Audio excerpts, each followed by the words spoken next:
संसद में बजट सत्र चल रहा है। इसी कड़ी में बीते दिन झारखंड में राजनीतिक संकट के विरोध में विपक्षी दलों के सदस्यों ने लोकसभा से वॉकआउट किया, तो राज्यसभा में भी पक्ष और विपक्ष के सांसदों के बीच तीखी बहस हुई। संसद के बजट सत्र के दौरान नेता प्रतिपक्ष मल्लिकार्जुन खड़गे ने राज्यसभा में बोलते हुए केंद्र सरकार पर जमकर निशाना साधा और कहा कि सरकार नौकरी को लेकर सजग नहीं है। वहीं इस बीच ठीक उनके पीछे कांग्रेस के वरिष्ठ नेता दिग्विजय सिंह अपनी पार्टी के अध्यक्ष मल्लिकार्जुन खड़गे का भाषण सुनते सुनते सो गए। हालांकि बीच बीच में उन्होंने आंखें खोलकर खुद को संभालने की बहुत कोशिश की, लेकिन नींद का खुमार कुछ ऐसा था कि दिग्विजय सिंह चाहकर भी खुद को झपकी लेने से रोक नहीं पाए। देखिए ये वीडियो।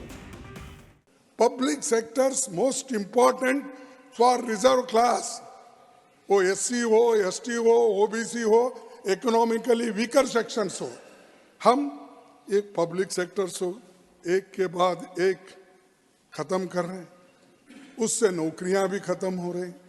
सरकार में कम से कम सब मिला के मैं बोलता हूँ, चाहे वो रेलवे के हो, चाहे वो पोस्ट ऑफिस के हो, चाहे पुलिस के हो, चाहे केंद्रीय विद्यालय के हो, चाहे सेंट्रल यूनिवर्सिटी के हो, ये सभी मिलाए तो aided institutions plus government institutions आज नियरली 30 लाख वैकेंसीज हैं।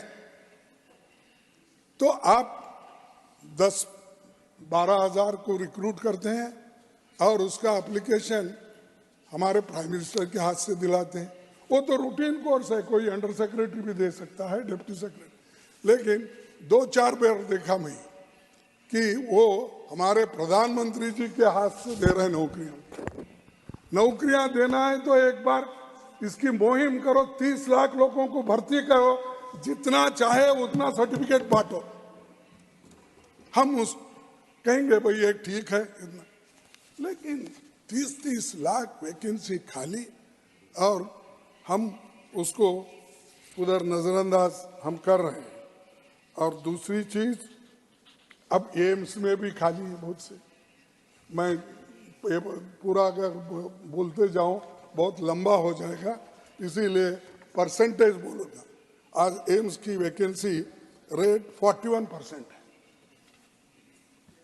और 20 में 7 अस्पताल में स्टाफ की कमी है।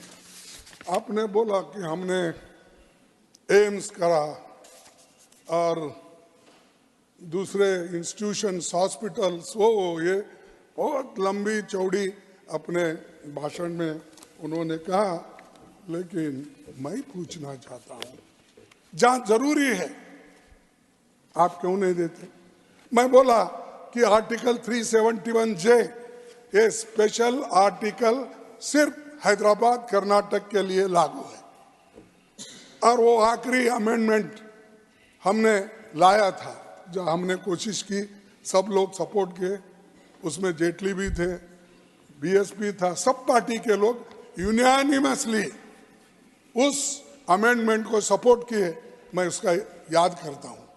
लेकिन मैंने आपसे 2 बार पूछा, नहीं आपके सिद्धरामैया वो जमीन नहीं साहब, वो तो जमीन ESI की है, गवर्नमेंट की है, और एम्स अगर खोलेंगे entire backward class area cover हो जाएगा। लेकिन आपने उसको इंटरेस्ट नहीं लिया। आप ऊपर से तो देखे होंगे क्योंकि आपकी विमान 1-2 बार वहीं से आ गई, और परसों भी आप 15 दिन पहले वहाँ उतरे गुलबर्गे में अपनी कॉन्स्टिट्यूंसी में। खैर अभी मेरी कॉन्स्टिट्यूंसी नहीं रही, वो आपकी कॉन्स्टिट्यूंसी रही है, वहाँ उतरे, लेकिन कोई फायदा नहीं।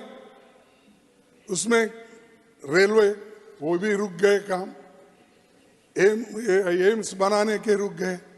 बात तो बहुत से भाषणों में आते हैं, लेकिन ये चीज हमारे पास नहीं हो रही है। इसके लिए भी मैं आपसे निवेदन करता हूं कि देख लीजिए इधर। अब निवेदन करके भी फायदा क्या है? आखिरी स्टेज में देखेंगे कल क्या होगा और उसके बाद में बात करूं। लेकिन ये याद दिला रहा हूं, पिछले की बातें भी याद दिला रहा हूं, आगे आने वाली सरकार को भी, कोई भी हो, हम आओ आप आओ कोई भी आओ, उनको भी ये रास्ता है कि सोचने का कि बैकवर्ड एरिया में किन किन चीज़ों को आज क्या बोले नहीं प्लीज कंटिन्यू। नहीं, ये क्या होते हैं, मोदी साहब जब आते हैं बहुत एक्टिव होते हैं। नहीं खड़गे जी, मोदी साहब गए उनके साथ ही पीछे आते हैं, कोई बैठता नहीं। अब देखो पार्लियामेंट में देखिए, यहाँ भी खड़गे जी, देखिए, आप एवरीवन चले is listening to you. 2 minute में पूरा खाली। Please continue. अच्छा नहीं साहब आप मत जाओ, उनके मेंबर्स जाएंगे, लेकिन आप मत जाओ मेरा होने तक। फिलहाल इस खबर पर आपका क्या कहना है, कमेंट में लिखकर अपनी राय जरूर बताएं। बने रहें इंडिया पब्लिक खबर के साथ। हमारे YouTube चैनल को सब्सक्राइब करें, बेल आइकन दबाना बिल्कुल ना भूलें।